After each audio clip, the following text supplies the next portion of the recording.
Hello juniors, special right of appeal in certain cases. இதை பற்றி சொல்கிற செக்ஷன் பாருங்கள், சிஆர்பிசியில் 380. அதே நீங்கள் ரிலேட்டடாக பிஎன்எஸ்எஸில் பார்த்தோம்னா 421 ஆஃப் பிஎன்எஸ்எஸ்.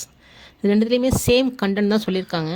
அதாவது என்ன விஷயம்னா, எதுக்கு இந்த ஸ்பெஷல் ரைட் சொல்கிறாங்க, எதுக்கு இந்த சர்டைன் கேசஸ் சொல்கிறாங்கன்னு பார்த்தீங்கன்னா, ஒரு குற்ற வழக்கில் ஒரு நபருக்கு மேலே அந்த குற்றம் சாட்டப்பட்டவர்கள் இருப்பாங்க இல்லையா, அந்த மாதிரி டைமில் எல்லோருக்கும் தண்டனை கொடுக்கும் பட்சத்தில், when more persons than one, எல்லாருக்கும் ஆர் கன்விக்ஷன் கொடுக்கும் பட்சத்தில் அதாவது ஒரே ட்ரையலில் ஒரே குற்ற வழக்கில் அந்த குற்றம் சாட்டப்பட்டவர்களுக்கு ஒன்றுக்கு மேற்பட்டவர்களுக்கு தண்டனை கொடுக்கும் பட்சத்தில், மற்றும் அந்த உத்தரவு அந்த தீர்ப்பு இருக்கு இல்லையா, அது என்னென்னா அப்பீல் பண்ணக்கூடிய தீர்ப்பாக இருக்கும் பட்சத்தில் என்ன பண்ணலான்னா, அந்த வழக்கில் எல்லா நபர்களுக்கோ சேர்ந்தோ இல்லது யாராவது ஒருத்தர் தனியாகவோ அவங்களுடைய வழக்கு சம்பந்தமாக அப்பீல் மேல்முறையீடு செய்வதற்கு உரிமை உள்ளது என்பதை குறித்து special right of appeal in certain cases என்ற தலைப்பில் இந்த